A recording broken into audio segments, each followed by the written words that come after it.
Hello, everybody, and welcome to Finding Your Voice, the platform that is connecting people from all over the world because together we are stronger. Today, my guest is Claire Bailey. Claire is a mum of 3 awesome little kids and is also an early childhood teacher who's facing a few issues with some behavior issues from their children, not from the husband or yourself, but also anxiety at the time of imminent lockdown, right? It is happening. We've been declared as New Zealand is now in a state of emergency, I feel, where, the severity has just escalated.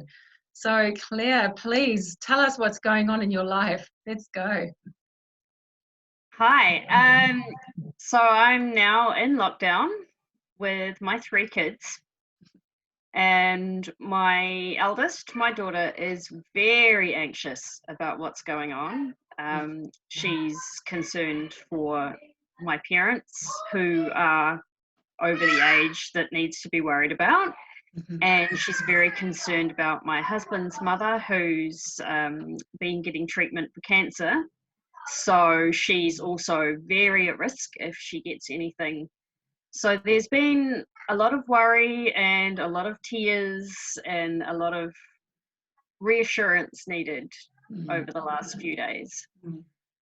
And then you throw in her brothers, who spark things and push her buttons and Yeah. Sounds like a really, really tough time. So I'm wondering, for anybody who's watching and was trying to see whether they identified with you or not, Claire, when you say that your daughter is showing anxiety, what kind of symptoms is she displaying? What makes it different now than how she would normally be? she's been quiet, which is unusual. There's been a lot of crying, there's been a lot of tears, which isn't really like her, but she's also been finding that she's constantly following me around, wanting to be with me, and often she will happily go off and do things independently, whereas for the last couple of days she's basically been attached to my side. Yeah. And I guess it's just that additional reassurance that I'm still here. Yeah. And that if mum is still there, then I'm okay. Yeah. Right. And with your boys, is there anything different with them? Are they aware of what is going on, potentially the severity of what it is that's happening at the moment, or are they just none the wiser, just being themselves and still affecting your daughter this way? I think the youngest doesn't really get what's going on. He gets that we're at home, we can't go anywhere, he can't go to preschool, which he cried about. And he's kind of just getting on with it. I think my other son, I don't know that he quite gets the severity of it and the seriousness. He knows that we are stuck at home and that things have been cancelled, and because we're at risk of this virus spreading. But I don't think it really means much more than that to him at the moment. Right. Does he understand that he's confined basically to your property with his brother and sister? So far he does. I don't know how long that's going to last. Right. There have been the odd things where he's mentioned about doing this or going here or doing that, and it's like, no, because we still won't be allowed to go out then. Yeah. I think that's being understood a little bit more now, because his sister's birthday is potentially going to fall in this period, and she's not too happy about that. Yeah, I bet she isn't. Because birthdays when you're younger, they're everything, right? That and potentially Christmas and maybe Easter, whatever other celebrations you may have, they are how you tell how many years have gone by, right? They are what you exist for. My birthday's coming up. It's not coming up, darling. It's 6 months away. No, but it's coming up, and what I think I want to do is, and so it becomes a really exciting time for them, and I guess if she is feeling anxious and it's her birthday, which is supposed to be a really special thing and all about her, Yeah. she's running the risk of not being able to have her friends come around and not being able to have a proper party and Yeah. all that, you know, which is something that isn't your fault. You know, you can't take that on board, and it's not because nobody likes her or nobody's, you know, able to, or nobody wants to come. It's more just that circumstances right now actually just mean that you just can't, darling, you know, but Yeah. you could be like, this is our solution. So if you were to, you know, have you got solutions around this birthday? Are you still going to celebrate it? Are you still going to make Yeah. a cake? What are you going to do? We're still going to celebrate it in our little family, and we'll still have cake and we'll still do all of that and make a big deal about it. And I've told her that once we're allowed out again, we can make that plan and we can have a party and we can celebrate and do what she wants to do, and Yeah. And make it even all if it's about 2 her. months late. Absolutely, you know, because then she'll get her presents, whatever, and then we just Yeah. extend it out, darling. It's Yeah. going to be okay, you know. Yeah. Yeah, and then I guess it's a case of just making sure that you do that and follow through with that, you know, because Yeah. when they're young, they're not going to necessarily understand it. Because I can tell you right now, I don't know if I understand it, you know, Yeah. and I'm not so young anymore, you know, like I've got a few more years on, I'm sure, than your daughter. And if we can't understand it, then we cannot expect our young ones to understand that either, right? Yeah.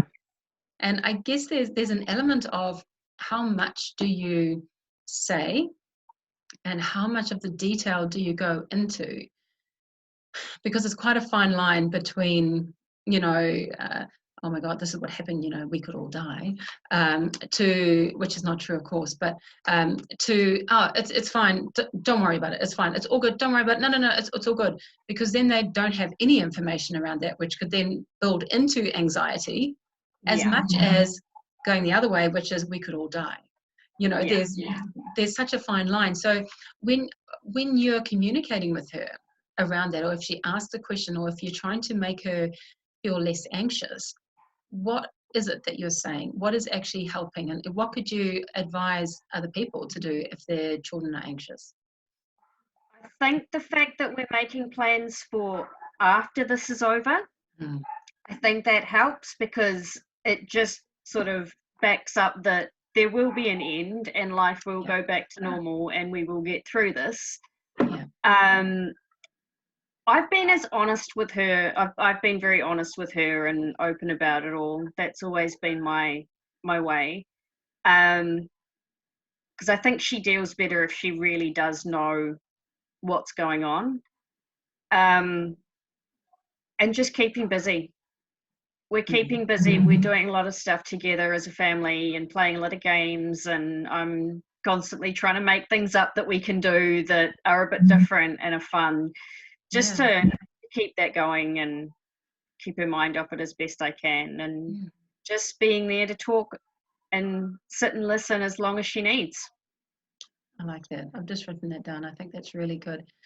And in terms of any other parent, like myself, for example, who's going, I've not been given anything from the school. I don't know what activities they've suggested that the kids should go on to a 2-week break right now. But right now, I cannot have my child sitting around on a 2-week break. I am still trying to get my head around what it is that I'm doing with my time and what is my routine and how do I, because I'm still required to work. So if I still have to work and I've got a child who's on holiday, how am I doing this? You know, I need her to be busy with something. Please, education system, please help me out. You know, and so I'm kind of doing a bit of a call out here because, you know, where do I go? Where do I find stuff? Where do other parents with kids who have not been given any work, where do we go? Like, what is there a resource somewhere, or is there a website, or, you know, help? So we've been really lucky so far. For this week, the teachers from their school are emailing out work for them to do every day.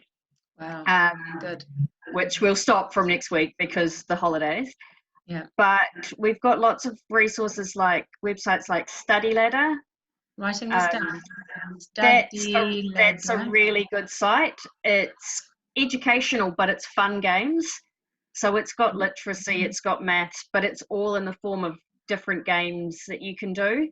So you're tricking them into learning. Love it. There's quite a good page on Facebook, Stuck at Home. Like it. And everybody's just sharing their ideas of activities they're doing on there. Mm-hmm. We've been playing a lot of card games. We've been playing board games. We've been doing art activities. We're lucky we've got a trampoline and a playground in our backyard. So we've been making up obstacle courses, and we've all been having races to see who could complete them in the fastest times. So it's really just trying to find a basic thing you've got in your house and come up with something and turn it into an activity, because everything's learning. Exactly, and we're learning as well, right?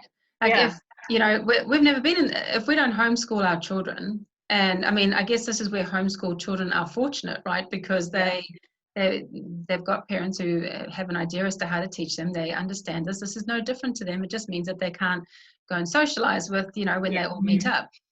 But for people like myself who are not in the education system, who do not know the first thing about how do I get my child to go, sure, mum, I would love to do that worksheet right now, which is, the beautiful sarcasm that comes with kids, right? Then, we're having to learn how to do this. Like, I can understand it would be easier if you were somebody who didn't need to work, right? So if you are somebody who doesn't need to work, you can spend time with them, you're engaging with them, you're making up stuff as you go along, you're playing outside on the play. I love the idea of obstacle courses, because then you're getting them out the house, you're getting them moving, you're doing all these wonderful things. For parents who have to still work, who still have to prove that they are providing some form of service back while everyone else is on holiday, basically. For those people, how do you have any ideas as to how, other than actually getting actively involved, how do we get, does Study Ladder and Stuck at Home offer worksheets? I mean, can we print off a whole lot of things somehow? Can help. I don't know if you can print off from Study Ladder, but in the past, I just jump on Google and I Google worksheets, and there are so many websites on there, and you can put in their ages and the stages and what you're wanting to do. And there's just, the internet is just an endless tool for stuff like this. And there's so many sites where you can print things off. And you mentioned that homeschool children, that this would be easier. On Facebook, there's a lot of groups that are for parents that homeschool their children, and they have been sharing quite a lot of their resources and ideas with people as well at this time. So right. Google. Where would we be if Google hadn't been invented? Oh my gosh, right? We'd all be like frozen for the next 4 weeks of our life. The libraries are closed. What do we do? No, I thought too late, because I spoke with my daughter this morning about Anne Frank. Obviously this is nothing like Anne Frank's situation. Nothing. Yeah. Okay. But I was trying to get her to write in her diary. Why do I have to, Mum? And I'm like, oh, I'm sure you don't speak to your teacher like this. But I was kind of like, well, there's this girl, babe, and her name was Anne Frank, right? And this is what happened. This is her story. And she wrote in a diary, and her diary became really famous. Your diary could become famous. And she didn't buy it at all. I was trying, I had no idea how to approach it, to be totally honest, But she wrote a page, and I will take that as a personal victory, because she wrote a page and she wrote a little bit about the story of Anne Frank in there. That, and the fact that she was bored out of her mind and hated the fact that I was making her do this. We also managed to get some spelling done. She's managed to get a whole bunch of tablet time in as well, but not as much. And we got out. And, you know, we're going to try and do a bit of, because we both are learning to play a musical instrument separately. And we by no means sound good at all, but we've got time to practice now. So I guess that could be something else. So when I'm working, I'm going, right in your diary, this is your time. You know, when I'm not working, it's like, okay, it's tablet time, go and do something, because mum has no idea what else to give you. You know? So thank you so much for that, you know. And obviously when I post this up, if anybody else has got any ideas or web links, or you've got your own Facebook page that you're really wanting to bring people to, just please post it up in the comments. Let's help people like me who really need it right now. And it doesn't only have to be a New Zealand web based. This is a global platform that we're offering here. So anything from anywhere, just write up your comments. It'd be really, really helpful. Claire, I'm just wondering, as we finish, you're a mum of 3, you're an early childhood educator, you're having some challenges with, you know, anxiety and behaviour issues. With all that in mind, what is it that you would like to leave everyone who's listening with? What is your pearls of wisdom? I think be kind to yourself. Mm-hmm. Don't put the pressure on yourself to feel like you need to be constantly teaching them in this time if you're at home with your children, and putting that extra stress on that you're not doing a good job, or that you're not giving them enough attention, or that they're, you know, not getting enough what they need when they would be at school. I think everyone's in this foreign territory right now, and just take it one day at a time, be kind to each other, work together. And if you don't get anything done, you don't get anything done. Tomorrow's another day. I love that. Well, Claire, thank you so much for coming onto the Finding Your Voice platform. You know, every story counts, every voice counts. So grateful to have you share from your home. I heard your kids in the background. I'm so surprised they didn't come running through. I'm like, you tell them that I thought that they did a great job of keeping themselves occupied. You know, and big ups to you. I'm sure you're doing an absolutely wonderful job. You know, keep it going. You know, and thank you for sharing. I needed some ideas, and I'm sure there's a bunch of other parents out there who are like, oh my gosh, I've just been thrown into education. You know, I can't do this. But now we all know that we can, that we have that ability, and you've given us the courage just to take a deep breath and to step forward into this big, you know, unknown bit of territory that we're going to, and we will get through it. Like you said, you know, we will come out the other side. You know, the party invites will happen. We will be able to go back out. It's just a matter of time. We just have to give ourselves time. Yeah. Thank you. Okay. So thanks very much, Claire. We'll catch up another time. And yeah, thank you so much. We'll see you later. Thanks. Bye. Bye.